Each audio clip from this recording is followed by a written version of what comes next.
सर्वप्रथम सर्वांना श्री स्वामी समर्थ.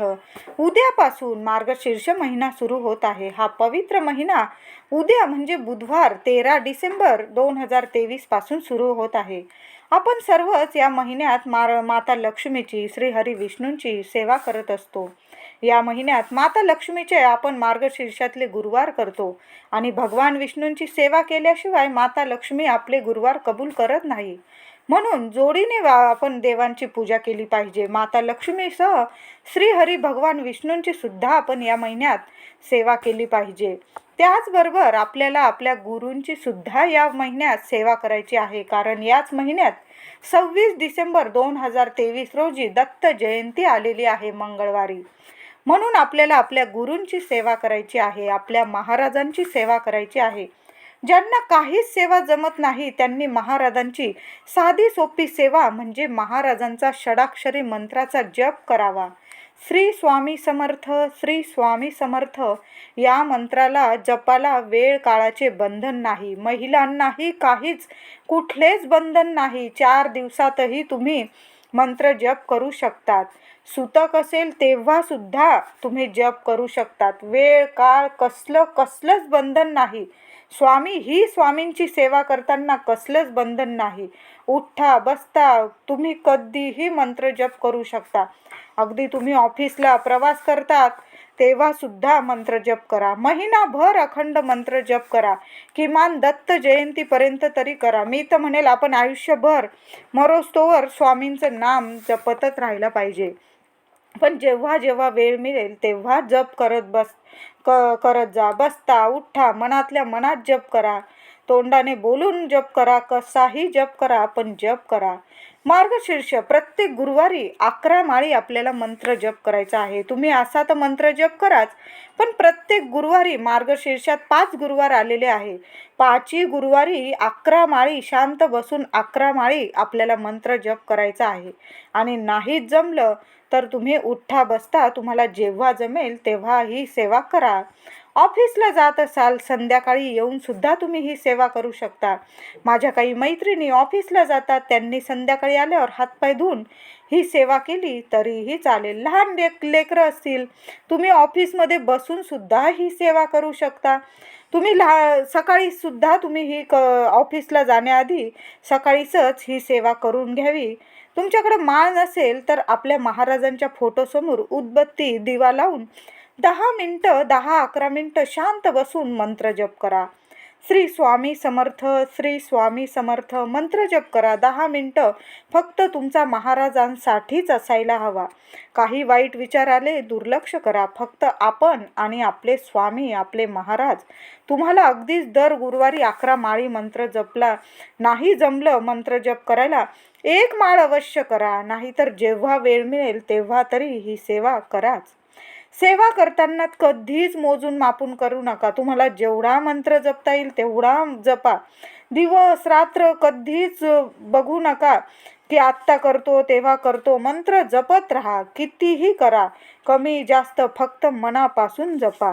स्वामी आपल्याला देताना भरभरून देतात. जरी आपली परीक्षा बघत असतात, असं वाटतं की आपली परीक्षा बघताय, पण एक दिवस असा उगवतो, असा उजाडतो की इतकं देतात की मागायला सुद्धा आपल्याला काही उरत नाही. असं भरभरून देतात आपले स्वामी. म्हणून आपलं मन तल्लीन करून सेवा करा. तर महाराजांची ह्या मार्गशीर्ष महिन्यात ही एक सेवा तर अवश्य कराच. त्याबरोबर आपल्याला दररोज 1 पेला पाणी घेऊन त्यावर उजवा हात ठेवून 11 वेळा तारक मंत्र पठण करायचा आहे. आता 13 तारीख ते 26 तारीख तुम्हाला 10-12 दिवस मिळतात. किमान 11 दिवस तरी 11 वेळा रोज पेलाभर पाणी घ्या. 11 वेळा तारक मंत्र त्यावर पेल्यावर हात ठेवा. 11 वेळा तारक मंत्र पठण करा आणि त्यानंतर ते पाणी घरातील सर्वांनी तीर्थ म्हणून घ्या. आजारी असतील, मूलबाळ होत नसेल, ज्यांची मुलं खूप त्रास देतात, घरात आजारपण खूप चालू आहे, त्यांनी हे सर्व तीर्थ घरात सर्वांनी हे तीर्थ थोडं नक्की घ्या. संपूर्ण आजारपण मुक्त व्हाल तुम्ही. तुमच्या घरात लवकरात लवकर पाळणा हलेल. तुम्हाला मूलबाळ होत नसेल त्या स्त्रियांनी किंवा पुरुषांनी तर ही सेवा अवश्य करा. दोघांनी नवरा बायकोंनी केली तरीही चालेल. आणि ते स्वतः सेवा केलेलं पाणी स्वतः तीर्थ म्हणून घ्या. लवकरच तुमच्या घरात पाळणा हालेल आणि मनायोग्य तुम्हाला पुत्र किंवा पुत्री प्राप्त नक्की होईल. ही सेवा करताना मनापासून स्वामींना प्रार्थना करा. मनातील इच्छा बोलून ही सेवा तारक मंत्राची करा. आपल्या मुलांना सुद्धा प्यायला द्या. मुलांची चिडचिड होत असेल, मुलांचा अभ्यासात लक्ष लागत नसेल, मुलांच्या वागणुकीत तुम्हाला खूप चांगला फरक जाणवून येईल. नक्की द्या मुलांना सुद्धा. श्री स्वामी समर्थ अष्टक महिनाभर रोज पठण करा. 1 वेळा तरी पठण करा. त्याचबरोबर महाराजांचा आत्मा आहे ही सेवा, ती म्हणजे स्वामी चरित्र सारामृताचे पारायण.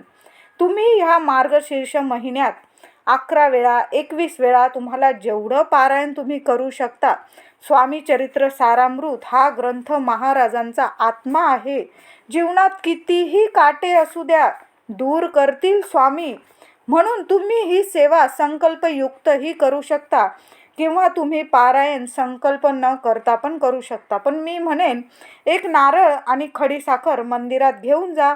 स्वामींच्या चरणी ठेवा. मंत्र बोलून घ्या की मी का करताय तुमची सेवा. आणि काही नाही बोलले तुम्ही तरी स्वामी सगळं जाणतात. फक्त संकल्प करून घ्या. घरी संकल्प करत असाल, हातात पाणी घेऊन थोड्या अक्षता घेऊन बोलून घ्या, मी इतके इतके पारायण करणार आहे, इतके इतके पाठ एवढ्या दिवसात करणार आहे. आणि ते पाणी एखाद्या तामणात सोडून ते तामणातील पाणी तुळशीला घालून द्या. असा संकल्प घरी करा. खडीसाखर नारळ मंदिरात स्वामींजवळ ठेवा. असाही संकल्प केला तरीही चालेल. माझ्या काही महिला भगिनी, दादा, भाऊ जेव्हा वेळ मिळेल तेव्हा स्वामी चरित्र सारामृताचे या ग्रंथाचे पठण पारायण करतात. तर त्यांनी संकल्प नाही केला तरी चालेल. पण तुम्हाला जर संकल्प करून जर ही सेवा करायची असेल तशी पण करू शकता किंवा असं पण वाचू शकता. स्वामींचा आत्मा आहे ह्या स्वामी चरित्रामध्ये. तुम्ही केव्हाही सेवा करू शकता. फक्त दुपारी 12 ते 12:30 ही माधुकरीची वेळ असते, भिक्षा मागण्याची, दत्त गुरु महाराजांची. या अर्धा पाऊण तासात ही सेवा करू नका. बाकी रात्रंदिवस तुम्ही सेवा केली तरीही चालेल. मार्गशीर्ष तुम्हाला जेवढे श्री स्वामी चरित्र सारामृत या ग्रंथाचे पारायण जमेल तेवढे करा. मग 1 करा, 5 करा, 7 करा, 11 करा, तुमच्यावर आहे. मनापासून करा. 1 जरी केलं, 7 करा, 5 करा, 11 करा. पण काही नाही जमलं तर या महिन्यात 1 तरी पारायण, 1 तरी पाठ, 1 ते 21 अध्याय अवश्य वाचा. लहान लेकरं असतील मागे, कामानिमित्त नाही जमत, पण 1 तरी पारायण अवश्य करा. तुम्ही ह्या कामामुळे घरात मुलबाळ असेल, सर्व सांभाळून अजिबात वेळ मिळत नसेल, त्यांनी ह्या महिन्यात स्वामी चरित्राचे 1 तरी पारायण अवश्य करा. त्याचबरोबर 5ही गुरुवार 11 वेळा तारक मंत्राची ही सेवा अवश्य करा.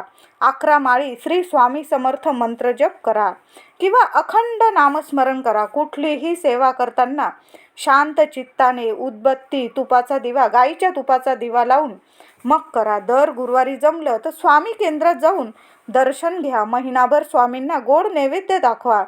गोड नाही जमलं किमान दूध साखर अवश्य दाखवा. किंवा तुम्ही जी चटणी भाकर, मिरची भाकर खात असाल ती स्वामींना नैवेद्यात दाखवली तुम्ही तरीही चालेल. पण स्वामींची एवढ्या ह्या मार्गशीर्ष महिन्यात जेवढी सेवा तुम्हाला जमेल तेवढी अवश्य करा. आणि स्वामींचा आत्मा आहे ही सेवा, मी तुम्हाला सांगितलंच. श्री स्वामी चरित्र सारामृतातील 1 तरी पारायण, 1 ते 21 अध्याय अवश्य पठण करा. ह्या महिन्याभरात कधीही करा. तुम्हाला जेवढे पारायण जमतील तेवढे अवश्य करा. व्हिडिओ आवडला असेल लाईक करा, सर्वांना शेअर करा आणि आपल्या चॅनलला कृपया सबस्क्राईब करा. धन्यवाद.